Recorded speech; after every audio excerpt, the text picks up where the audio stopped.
Have you ever been pushed so far that you stopped being polite and started planning revenge? In a quiet Arizona suburb, a 62-year-old ex-Marine named Sarah Jacobs was about to remind her arrogant neighbor what happens when you mess with the wrong woman. She'd asked nicely, too many times. But now, the war was on. And her battlefield? A flower bed. What began as petty neighborhood drama would spiral into something no one saw coming, not even Sarah.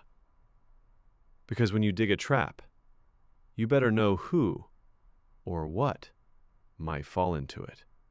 Smash that like button if you're ready for some wild suburban justice, and make sure to subscribe for more real stories that'll blow your mind. Sarah Jacobs had finally earned her peace and quiet. After 30 years in the military, 2 tours overseas, 6 relocations, and enough chaos to last a lifetime, she retired to Phoenix, Arizona to live the slow life. Coffee at sunrise, gardening before the heat kicked in, quiet evenings with a book in hand. Just her geraniums, and a new beginning. But suburban paradise doesn't always come with perfect neighbors. Her backyard backed up to another property, and the man who lived there? Nicholas, a guy in his early 30s, always in a rush, always in someone's way. And for the past few months, he'd been using Sarah's backyard like it was his own personal shortcut. Every morning at exactly 7:30 a.m., Nicholas would hop the fence, straight into her garden, and cut through her yard to reach the bus stop. The first time, she thought it was a mistake. The second time, she asked him politely not to. By the 5th time, she was making detailed mental notes. And by week 4, Sarah was planning a mission. It wasn't just about a few crushed flowers. Sarah had poured her soul into that garden. She'd spent months nurturing her roses, coaxing marigolds back from the dead, and turning hard clay into blooming life. But Nicholas didn't care. He trampled her flower bed every morning like it was pavement. Dirt tracked everywhere, shoots snapped clean, and when she asked him again, firmly, he just shrugged. "It's faster this way," he said. "You've got space. What's the big deal?" The big deal was respect. He saw a woman in her 60s and assumed she wouldn't do anything. But Sarah hadn't survived 2 deployments and led squads through minefields just to be disrespected in her own backyard. She didn't raise her voice. She didn't file a complaint. She did what any trained tactician would do. She waited. She watched. And then she struck. It started with a trip to the local nursery. Sarah walked in wearing jeans, sunglasses, and a mission. She found what she needed in the corner aisle, 2 industrial-grade bags of wet compost, the kind used to rehab damaged soil, rich, pungent, and absolutely revolting. She got help loading them into her trunk, tipped the employees generously, and drove home with a smirk on her face. By 2 p.m., Nicholas was at work. The sun was high, the yard was quiet. Time for deployment. Gloves on, rubber boots secured, Sarah dragged the bags into the garden and sliced them open. The stench hit her instantly, like a punch of rotten eggs, manure, and hot swamp. Perfect. She emptied both bags into the flower bed Nicholas always landed in. Then she grabbed her hose and started soaking the compost. Not lightly, drenched it. Thick mud pooled beneath the surface. The flowers would love it. Nicholas? Not so much. She stood back, arms crossed, satisfied. The trap was set. All she had to do was wait. But as she wiped her hands clean and headed back inside, Sarah got that feeling, a tingling at the base of her neck. She paused, turned, scanned the yard. Nothing. Just breeze in the trees, the occasional chirp of birds. Still, her instincts were flaring. She hadn't felt this on edge since her last night patrol overseas. Something wasn't right. Unbeknownst to Sarah, she wasn't alone. High up in the tree line, a pair of glossy black eyes watched her. Not human, not friendly. Something had been drawn to the smell. The compost she thought would punish her neighbor was luring something else, something hungry. That night, Sarah slept lightly. She kept the windows closed, the doors locked, her old service knife by the nightstand, just in case. At 7 a.m., she was up, coffee in hand, posted at her kitchen window like a sniper on watch. She didn't have to wait long. At 7:29, a backpack came flying over her fence. Right on time. Nicholas vaulted after it, and just as predicted, he landed squarely in the soggy, rotting compost. Splat.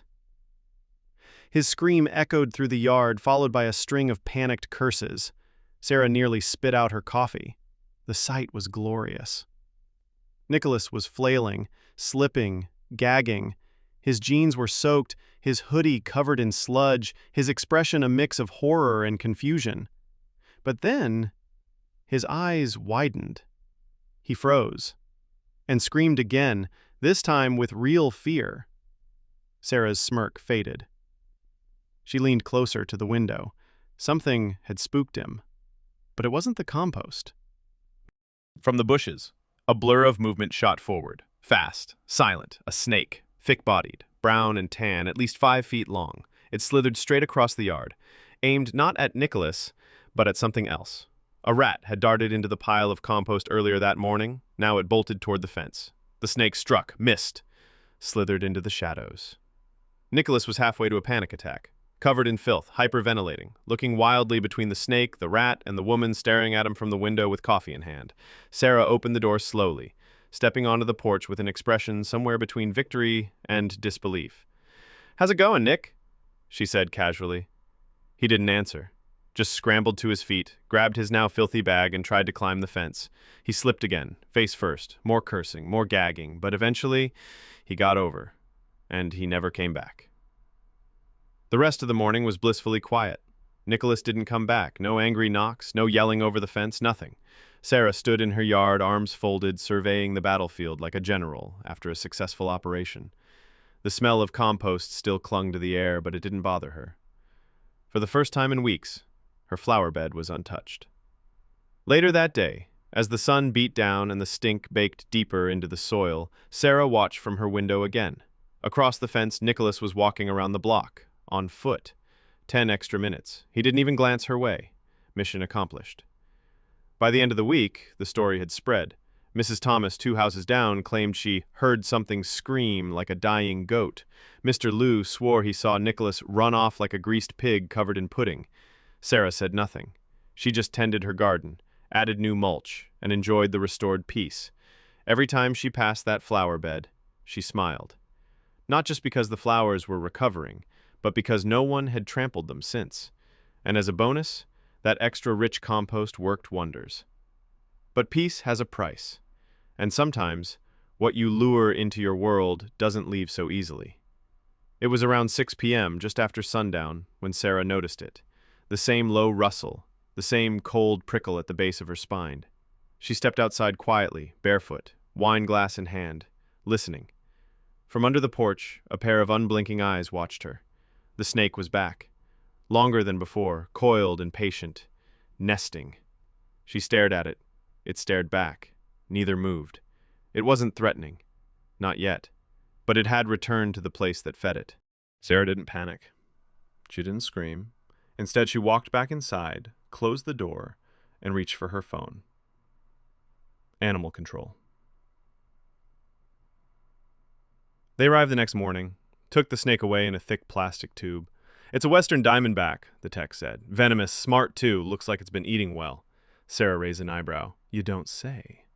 He nodded. "Yard like this? Rats, compost, maybe a bird or two. Makes sense." She thanked him, shut the door, and leaned against the wall. The irony wasn't lost on her. Her act of revenge had created the perfect hunting ground, a trap that attracted a bigger predator. In the weeks that followed, Sarah let the yard breathe. She didn't lay any more traps. She didn't speak to Nicholas. He'd learned his lesson, and she had learned something too. Even the smallest decisions, especially the petty ones, can ripple wider than you expect. She wasn't sorry, not at all, but she wasn't eager to repeat it either. Next time, she might just build a taller fence. Or maybe a moat with piranhas. One morning, as she trimmed her roses, Sarah noticed a pair of muddy footprints near the edge of the flower bed. Not fresh, but recent. Nicholas had passed by, maybe trying to see if the coast was clear. He hadn't jumped the fence, but he'd gotten close. Sarah didn't say a word. She just whistled an old military tune and sprinkled a few extra rose thorns at the base of the bed. Just in case. Sometimes, revenge doesn't come in the form of yelling or confrontation. Sometimes, it comes in compost, snakes, and a carefully timed plan.